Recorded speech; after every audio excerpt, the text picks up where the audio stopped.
Folks, we are honored to have joining with us this morning the voice of the Hokies, John Laaser. And as we know, Hampton Roads is a great area with lots of Hokie alumni here, as well as lots of current students there at Virginia Tech. John is entering his second season.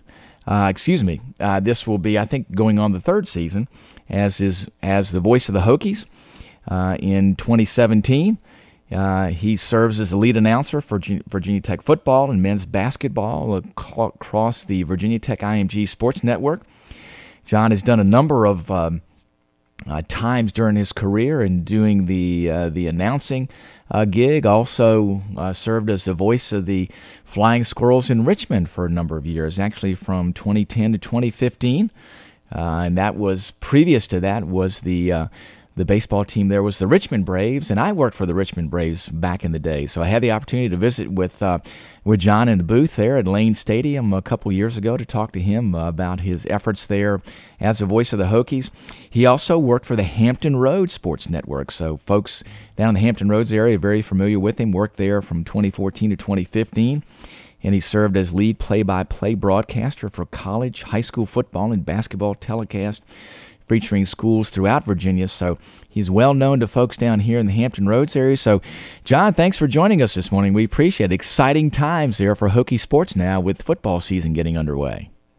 Yeah, absolutely. My pleasure. It is that time of the year. I'm actually heading down to film our weekly Justin Fuente television show, so we're already cranked it up here, and team's already well more than halfway through camp. So it's go time, as we like to say. Sounds great. Well, listen, I want to do this. I want to wish you a belated happy birthday. Yesterday was your birthday.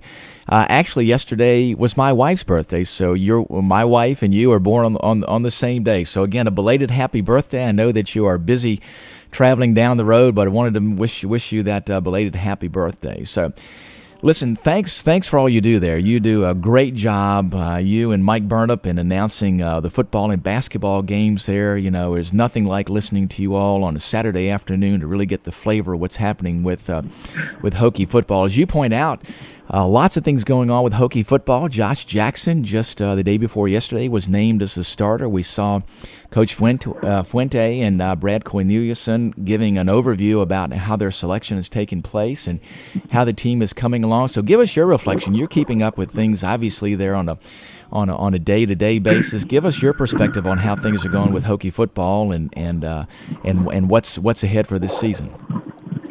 Yeah, it's interesting because I think this team, there aren't really a whole lot of secrets in terms of what they're trying to work through and what they're trying to work towards. You know, you're not getting the whole picture and the behind the scenes at camp when you're reading about it right now or hearing about it. But, you know, the evidence is there that this is going to be a Bud Foster defense that has the potential to be right up there with some of the great units that he's had because of what you have. And you have some questions on the defensive line in terms of depth, and you have to replace 3 starters, and you have to try to find guys 5 through 8. But beyond that, in the second 2 levels of the defense, you really feel like you're stacked with experience and physicality, athleticism. So you feel very good about that. And you mentioned Josh Jackson and the quarterback announcement from Justin on Monday, and that was certainly not a surprise in terms of who it was, and it wasn't a shock as to the timing of it, but it was a bit different than last year. And I think that's a perfect illustration of where this team is offensively and the fact that Justin wanted to get that out there. He wanted to make that official so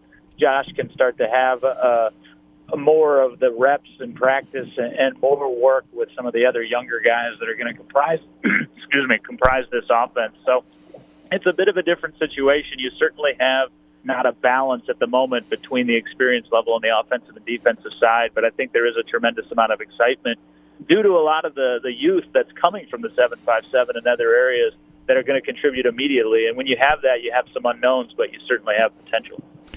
Well, I agree. I think there's a lot of excitement this year, as you said, about Bud Foster's defense. We all know what he brings to the table. Got a lot of experience there, some depth there. As you said, a little bit of concern about depth in the defensive line, but I think with folks recovering from some injuries there, like Vinny Mahota and Trayvon Hill, I think we'll have some good kids back and healthy for the season. I know a lot of focus, too, on the offensive line, the left side of the line having some experience. The right side, maybe not as much, but some really talented players there, as well as some very skilled but young players in the skill positions there. Give us your reflection on positions like running back and wide receiver. We saw earlier we had an injury with one of our young players going out with a knee injury that was there at the wide receiver spot, Caleb, but a number of other very skilled players there. So give me your perspective on the youth there on the offensive side of the ball. Yeah, I'll start with the injury. Caleb Farley is who you're talking about. Yes. Unfortunately, tore his ACL on the first day of practice, and that was a bit jarring for this offense because Caleb, not a proven guy, but he was a guy that had really exploded onto the scene in spring camp. He came in actually as a defensive recruit who switched to the offensive side, and people were really having trouble defending him, including some of the veterans and guys that are all ACC candidates like Brandon Faison and Greg Stroman. So you were excited about him, and I don't want to call the injury devastating. It wasn't, particularly for a guy that didn't have any experience, but it was a bit problematic because I think you were looking at him as the first option to be the vertical threat in this offense. You're not worried about Cam Phillips. You're not worried about C.J. Carroll and the guys that will go across the middle and will play some of the slots and angles and the way that this offense will run. But Caleb was looked upon as maybe being a primary deep threat. You have other guys, and you just need them to step up at this point. Eric Kuma, that will give an opportunity first and foremost too. But some of the other younger receivers that you're looking at, Khalil Pimpleton is not a big guy, but he is exceptionally fast. That also applies to Ohio State transfer James Clark. You're also looking at a guy like Hezekiah Grimsley, who has really opened some eyes in camp. He's a true freshman.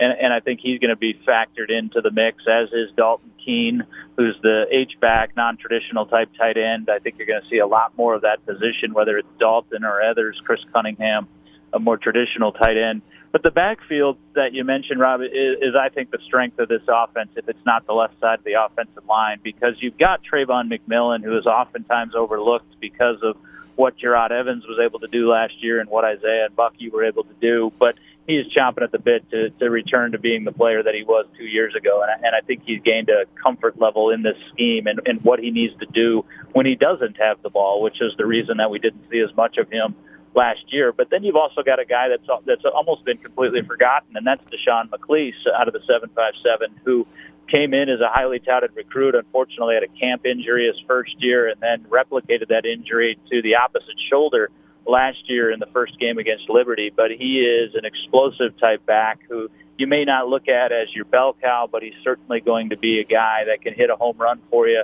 on any given touch, and he's going to factor in, of course, injury concerns aside. And then Stephen Peoples, you're really looking at him to become not the same thing as Sam Rogers was, because I don't know that there'll be a player from a mental perspective that is Sam, but Stephen has a lot of the same leadership type characteristics and also is capable of getting physical, despite the fact that he's transitioned from being a fullback to a tailback this year. And then on the youthful side in the backfield, they're really excited about Jalen Holston, who they identified quickly as a running back, came in labeled as the athlete, and really just looks the part and seems comfortable. And I think it's going to be a four-man rotation back there. So you can tell that's a lot of names to line up at those 6 or 7 spots. So they're working some guys through. They don't have all the answers right now, but they think within that group they'll be able to find them, and they're excited about it. Well, I think it's exciting times for Hokie football. I know we have a lot of Hokie fans here across the Hampton Roads area, but also throughout the state.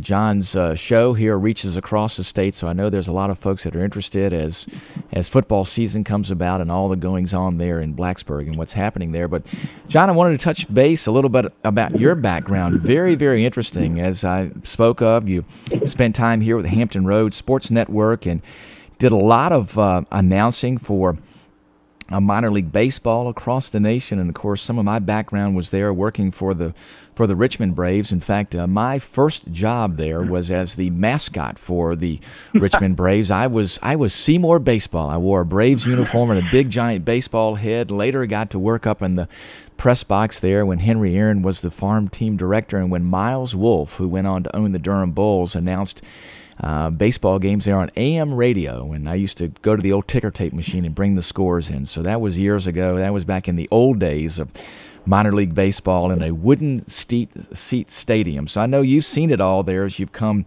up through announcing both minor league baseball, but also football and basketball programs there across the South. So, kind of give us your perspective. You have quite a story-filled career there across all those spectrums. So, kind of give us your perspective on the experience you gained there, some of the more interesting spots where you've announced, and the things that you've learned there. Yeah, I've been really fortunate in the people that I've been able to work around, and it's been such a diverse and eclectic mix.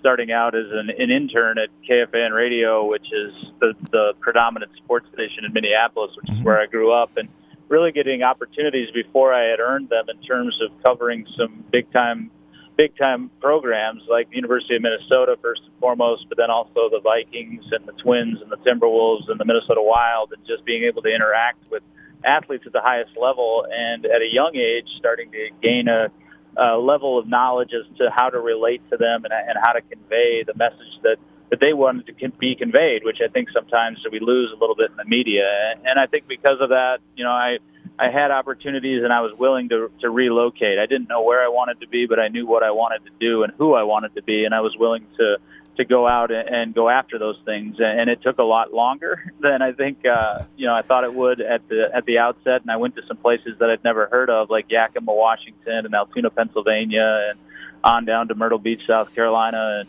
a bunch of stops in between. But ultimately led me to Virginia, which has become home, and I've been here, as you point out, for almost a decade now, which is astonishing to me. Not that I'm still here, but that it's been that long, and it doesn't certainly feel like it. But Richmond first, and that opportunity with the Giants affiliate and the Flying Squirrels really blossomed into other things. VCU basketball, I caught at the right time with Shaka Smart and what he was able to do, not just the Final Four run, but from a marketing perspective and expanding the reach of that program to television, which created more broadcasting opportunities. And then got lucky with the Hampton Roads Sports Network, which was a fledgling network at the time. The guy, George Krieger, who was starting it, has turned really into a mentor and a father figure type for me. He used to be the leader of Fox Sports back in the early 90s when they had just gotten the NFL. So he had been a part of a lot of big-time negotiations and hired a lot of talent that has gone on to be nationally prominent. So, I've had the influence of football, basketball, a little hockey, even baseball became my life and my family for almost a decade and a half. And then it's been fun to circle back into collegiate athletics, which is a world of its own and has its own set of passionate fans that really I don't think are rivaled anywhere else, because they've lived it and they really feel like they're part of it and it's ingrained in them. So it has been all-encompassing for sure, but it has definitely been rewarding. I don't think I was always able to see that, Rob, on the day that I was doing some things, but as I look back on it, it all seems to have happened for a reason, and couldn't be more delighted to be in the role that I'm in now, reaching, as you said, the state of Virginia, as the Commonwealth of Virginia, as this program does, but also we just announced a new Charlotte affiliate, and it's fun to become more regional as the Tech brand continues to grow, and just delighted to be a part of it. Well, John, you've done a spectacular job there. I know as you came in with big shoes to fill, you did a great job, and the chemistry with you and Mike Burnop has been super. And I know just watching you there, I had the opportunity up there in Lane Stadium to watch you and Mike go back and forth there, and you guys just do a great job there. And as I said, all of the art in sports announcing is for your listeners to feel like they are there, to put those little touches on there, to have that passion, that excitement as a fan does when the Hokies score a touchdown or when something happens with a good play in the field, to be able to describe it. And you've done a great job, and I know that comes from your play-by-play experience, going back into your minor league baseball days and back in announcing college sports at other levels. In fact, I didn't realize it, but you and I do have a connection actually back to the Atlanta Braves organization when you did the Myrtle Beach Pelicans, which is a Class A affiliate there. So, I think, like for many of us, you look at your career and you maybe think you should be at certain points along the way, but there's nothing like the experience that you gain in all those stops along the way. And I wanted to get you to reflect on that. Where you are today, you're doing an extraordinary job, but along the path, is there any one stop or any one experience that sticks out to you and says, wow, this is really critical to me in where I am today, or where you learned the most to be able to have you doing the job that you're doing today as the voice of the Hokies?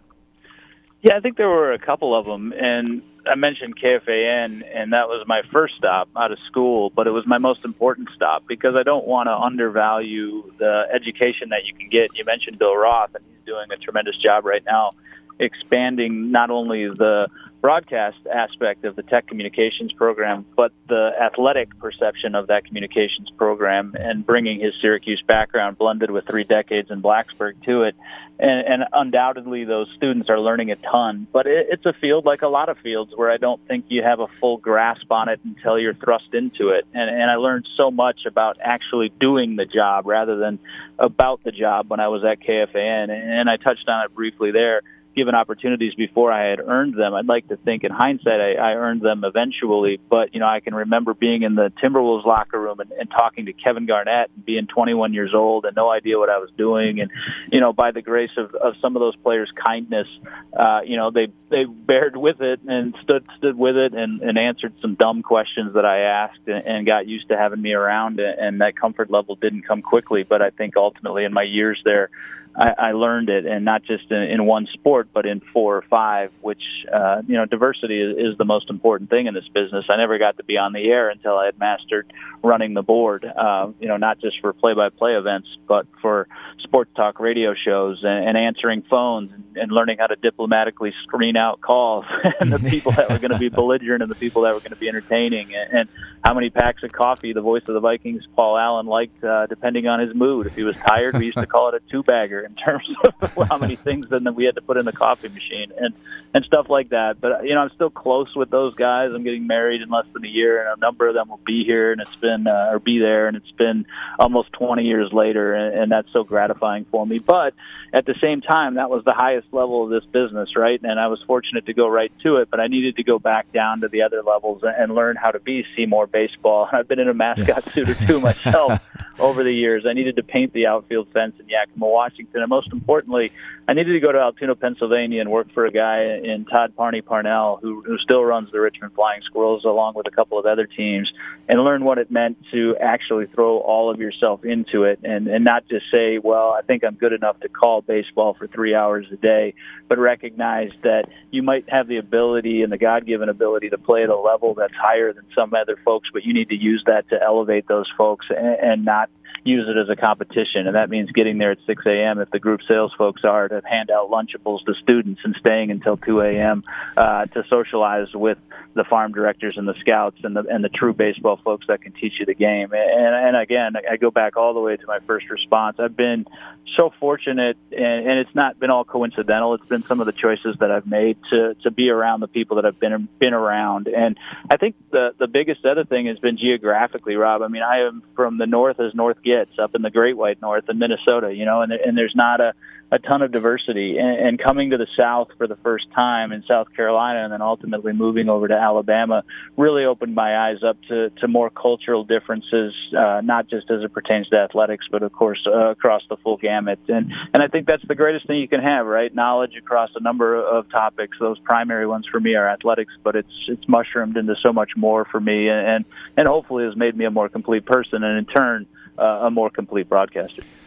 Well, John, I agree. That type of experience only enriches us and makes us more appreciative of not only, what each region of the country has to offer, but what the entire country has to offer. And I get the honor to be able to see that as I serve folks here in the 1st Congressional District here in Virginia. But you've done such a great job there in the voice of the Hokies. And it's more than just the voice. It's about the person, and I think you have really embodied what Hokie sports is all about. And I know as you connect with folks across the state, I know folks have really taken to you as a person and understand that your connection there with Hokie sports is a deep one, and especially at a time where Hokie sports has been undergoing some transition. We have Whit Babcock coming in as a new athletic director who has done a tremendous job, I think, in putting the right people in the right places across the sports programs. As you've seen, all the sports programs have elevated, whether it's wrestling, whether it's men's basketball, women's basketball, the new men's baseball field now. So all kinds of exciting things happening there with Hokie sports. And I know that, you being there at that time and having not only that excitement happen in your life, but also getting ready to be married, it's got to be a really, really neat time for you. And I just wanted to get your reflection on that as we finish up here in the next couple of minutes about, how you put all that in perspective as things are really growing there in the Hokie sports realm. Yeah, I think you hit it right on the head in the fact that it is a tremendously exciting time. I mean, on a lesser scale for me personally, but on a much, much larger one for Virginia Tech. And it's not just athletics, and it's the university as a whole, and I'll get to that in just a moment. But, you know, I look back when I first was notified that I had gotten this job and had gotten through the search process and the hundreds of candidates, I sent Whit Babcock an email because I knew that someone with my resume at the time, which didn't have a lot of college athletics on it, needed to have a sponsor and needed to have a pretty important one. And I was pretty positive that it was him. And I think I've seen that now more and more, that he's not a guy who's unwilling to take a gamble when he thinks he sees potential. But I reached out and thanked him personally, despite the fact that it was a committee and I was actually hired by IMG rather than Virginia Tech, and he just responded, "You're welcome, buckle up, it's going to be a wild ride." And he's absolutely right, because he knew and obviously was privy to more information than I was, what was to come. And I think the biggest thing that I've taken from him and what has transpired in 2 years, and that's hard for me to believe it's already been 2, but we've had so much movement, not just on a coaching front or a recruiting front, but on a facilities front, on a logo front, on a font front, on a imaging front, and a marketing front. And it's so exciting because they all blend together and you see the plan. And people always ask me when one of the coaching opportunities is a vacancy and they say, well, what's Witt's MO? And I always say he doesn't have one. You know, you can tell that he's adaptable and he applies common sense and logic to these hires. You know, you look back and Justin Fuente, you talked about it there. It's a personality thing. You needed someone that was going to be able to come in and potentially be more on the cutting edge offensively, even in football, and have the spread up-tempo scheme. But you also needed a guy that was a little bit more down-home and could come in and be in the German club in Blacksburg and give a speech, and then go over and also be with the Board of Visitors and elevate himself. And that's Justin Fuente. I mean, he's fit that bill perfectly. And then you look at Buzz Williams. Could not be a more opposite personality than Justin Fuente, and I mean that with the utmost respect, because I love both men. Yes. I love working with both men, but it is a completely different experience sometimes for me within the same day, and it's the most rewarding thing ever. But neither of those two would fit into the other's mold. And then you look at Tony Roby. You mentioned wrestling, and everyone said, well, Witt's MO is to go outside the program and hire someone young. Not at all. He saw that Tony Roby had essentially been within that program for a decade and was just as much as responsible for its success, and said, you know what, we're going to stay in-house and we're going to go with this guy. And then back to baseball, it was John Sheff, who is a little bit more mature in terms of years and experience level, because he knew the challenges of the rebuild of that program. And on and on and on I could go. But getting to spend time with men of that character, not just the coaches, but Witt and Dr. Tim Sands, who have absolutely come to adore and admire, and Charlie Flieger, who, you know, is heading the fundraising effort for the university as a whole, and just yesterday got down to sit down with Tracy Vosberg, who's the vice president in charge of external communication, and talk about some things that were outside the realm of athletics. And for me, at times I sit at these tables and I'm in these rooms, and it's just like, how in the world did a simple play-by-play guy from the plains of the Midwest wind up in this room, and people are actually listening to his opinion? But to say it's been rewarding and to say it's been exciting would be a gross understatement. Well, John, let me tell you, we are glad to have you as part of the Hokie family. You have taken to the Hokie family and the Hokie Nation like a duck to water, so we appreciate that. From Chaska, Minnesota to Blacksburg, Virginia, what a great journey, and we are glad to have you there. And thanks so much for taking time out of your busy schedule. I know this is hectic with all the things going on this summertime as we lead up to the football season, but thanks again. Thanks for what you do as voice of the Hokies and what you do as a great ambassador there for Hokie sports. So thanks again for your time, and we appreciate it and look forward to seeing you there in Blacksburg. We'll be up there for a weekend this fall for a football game, and I'll make sure we stop in and say hello. Yeah, absolutely. My pleasure. Just a brief aside, I still have the picture of Mike Burnup holding the massive fishing lure from your last visit. It's one of my favorite photos. So stop up anytime. We'd be happy to see you.